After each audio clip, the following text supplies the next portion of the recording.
Le cliché de la doula de fin de vie, pour moi, c'est une femme qui est assise près du lit d'un mourant et qui lui tient la main en silence. Oui, c'est la mission principale, mais il y a beaucoup plus que ça.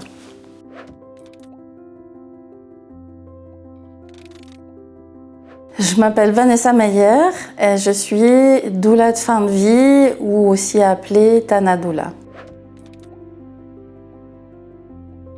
Une doula de fin de vie, elle a un accompagnement qui est non médical, qui va plus être dans le soutien émotionnel. On va venir complémenter ce qui est déjà là, mais identifier certains manques ou besoins. Elle peut accompagner soit la personne en fin de vie, soit les proches. On va lui proposer un accompagnement qui va couvrir ses besoins personnels, par exemple aider au moment du décès. On peut faire des veilles, venir soulager le proche aidant avec une présence auprès de la personne en fin de vie. La doula de fin de vie, elle va être un peu comme une lanterne qui va venir éclairer un chemin qui peut paraître extrêmement sombre et amener une forme d'espoir et de faire que la vie puisse être vécue jusqu'au bout.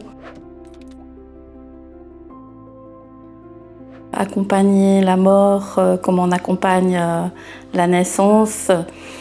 Il y a derrière cette phrase, pour moi, ce qui me motive initialement, c'est de voir la mort comme un passage de la vie. Voilà, la naissance est l'entrée, la mort en est la sortie. Ce qu'il y a avant, ce qu'il y a après, chacun va y mettre ce qu'il souhaite. On célèbre une nouvelle vie, mais on ne célèbre pas une vie qui a été vécue. Donc pour moi, là, il y a quelque chose à réparer, à rééquilibrer, qui est une grande source de motivation au départ. Il faut être très conscient de sa posture professionnelle. Quand je suis avec ma casquette de doula de fin de vie, c'est pour un temps donné. Je ne suis pas là pour sauver les gens, je suis là pour les accompagner. Et je pense que c'est là où ça fait une grosse différence dans ce qui peut être lourd ou pas. Si on est dans un mode sauveur-sauveuse, on va être plutôt dans un objectif de vouloir résoudre, soigner, et du coup on va être à côté. Et en plus ça va nous charger parce que c'est une pression énorme où on veut absolument réussir quelque chose. On vient vraiment complémenter ce qui existe déjà. On n'est pas dans une situation pathologique, donc qui requiert vraiment un travail de fond. On est dans un passage de vie compliqué. Et souvent, l'aide dont on a besoin, elle est vraiment sur un temps limité. En faisant appel à une doula de fin de vie, on va être rassuré par quelqu'un qui est expert dans les contextes de fin de vie, de mort et de deuil. On doit bien connaître les limites de nos compétences et de notre champ d'action, parce qu'évidemment que si quelqu'un vient et qu'on identifie qu'il y a des symptômes vraiment très importants, il est de notre devoir de dire à la personne de faire appel à un professionnel de la santé mentale.